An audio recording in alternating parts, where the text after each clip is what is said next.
Navutse nyuma ya Jenoside. Nakuze numva ko 1994 Abatutsi bapfuye bazira uko bavutse, ngo bishwe n'Abanyarwanda bagenzi babo, abashakanye, abavandimwe, inshuti, ntibatinye kumarana bapfa ubwoko.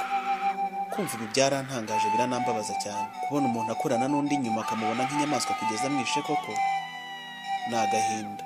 Ntibyari bikwiye namba ko abantu bazira uko bavutse, abandi ngo bazize abandi uko bavutse.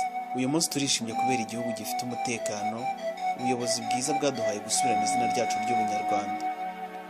Duharanire kubaka u Rwanda twifuza.